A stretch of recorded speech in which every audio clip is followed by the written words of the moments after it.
The Frog Prince, or the Iron Henry. In the old times, where wishing still helped, there lived a king whose daughters were all pretty, but the youngest was so beautiful that the sun itself, who has seen so much after all, wondered each time it shone in her face.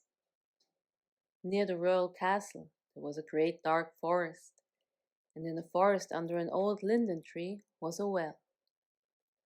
When the days were hot, the king's daughter used to go forth into the forest and sit by the brink of the cool well. And when she was bored, she would take out a golden ball and throw it up and catch it again, and this was her favorite pastime. Now, once upon a time, it happened that the golden ball, instead of falling back into the maiden's little hands, which she had held aloft, dropped to the ground near the edge of the well and rolled in. The king's daughter followed it with her eyes, but the ball disappeared. The well was deep, so deep that the bottom could not be seen. She began to weep, and she wept and wept as if she could never be comforted again. In the midst of her weeping, a voice called out to her, "What ails thee, king's daughter? Thy tears would melt a stone."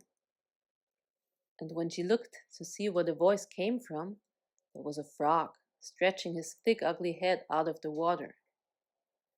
"Oh, it's you, old waddler," she said. "I weep because my golden ball has fallen into the well." "Do not weep," answered the frog. "I can help you. But what will you give me if I fetch up your plaything again?" "Whatever you like, dear frog," she said. "Any of my clothes, my pearls and jewels, even the golden crown that I wear." "Thy clothes, pearls and jewels, and thy golden crown I don't care for," answered the frog. "But if thou wouldst love me and have me for thy companion and playfellow, let me sit by thee at the table, eat from thy plate, and drink from thy cup, sleep in thy little bed, if thou wouldst promise all this, then I would dive below the water and fetch thee thy golden ball again." "Yes, yes," she answered, "I will promise it all, whatever you want, if you will only get me my ball back." But she thought to herself, what nonsense the simple-minded frog talks. He sits in the water and croaks with the other frogs. How could he possibly be a human's companion? The frog, as soon as he heard her promise, drew his head under the water and sank down out of sight. After a while he came to the surface again with the ball in his mouth, and he threw it on the grass. The king's daughter was overjoyed to see her pretty plaything again, and she caught it up and ran off with it. "Wait, wait," cried the frog. "Take me with you. I cannot run as fast as you." But it was of no use, for croak after her as he might, she would not listen, but hurry home and very soon forgot all about the poor frog, who had to get back to his well again. The next day, when the princess was sitting at the table with the king and all the court, and was eating from her golden plate, there came something, splish splash, splish splash, up the marble stairs. Next, there was a knocking at the door, and a voice crying, "King's daughter, youngest, let me in." She got up and ran to see who it could be, but when she opened the door, there was the frog sitting outside. She shut the door hastily and went back to her seat, feeling very uneasy. The king noticed how quickly her heart was beating, and said, "My child, what are you afraid of? Is there a giant standing at the door ready to carry you away?" "Oh, no," answered she, "no giant, but a nasty frog." "And what does the frog want?" asked the king. "Oh, dear father," answered she, "when I was sitting by the well yesterday, In playing with my golden ball, it fell into the water. Because I was crying for the loss of it, the frog came and got it again from me, on the condition that I would let him be my companion. But I never thought that he could leave the water and come after me. But now he is outside the door and he wants to come in.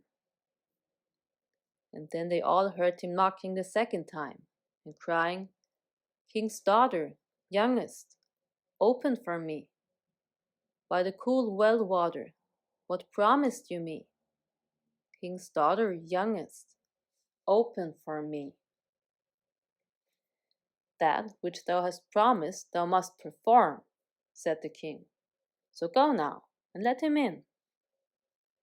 She went and opened the door, and the frog hopped in, following at her heels, till she reached her chair.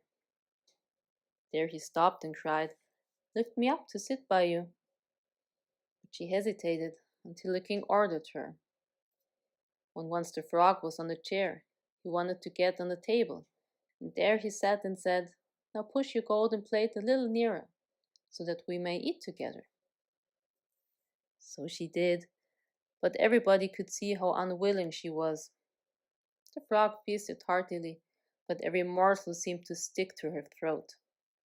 "I have had enough now," said the frog at last, "and as I am tired, you must carry me to your room and make ready your silken bed, and we will lay down and go to sleep." The princess began to weep. She was afraid of touching the cold frog and of him wanting to sleep in her pretty clean bed. Now the king grew angry with her, saying, "That which thou hast promised in thy time of need thou must now perform." So she picked up the frog with her finger and thumb, carried him upstairs and dropped him in a corner. When she had lain down to sleep, he came creeping up, saying, "I am tired, and I want to sleep as much as you. Take me up, or I will tell your father." At that she became very angry, and picking him up, she threw him with all her strength against the wall, crying, "Now you can sleep, you nasty frog." But as he fell, he was a frog no more. All at once he became a prince with beautiful and kind eyes. And it came to pass that, with her father's consent, they became bride and groom. He told her how a wicked witch had cursed him, and how no one but the princess alone could have released him, and that they would go together to his father's kingdom. The next morning the sun woke them up, and a carriage came to the door, drawn by 8 white horses, with white feathers on their heads and with golden harness. Behind the carriage was standing faithful Henry, the servant of the young prince.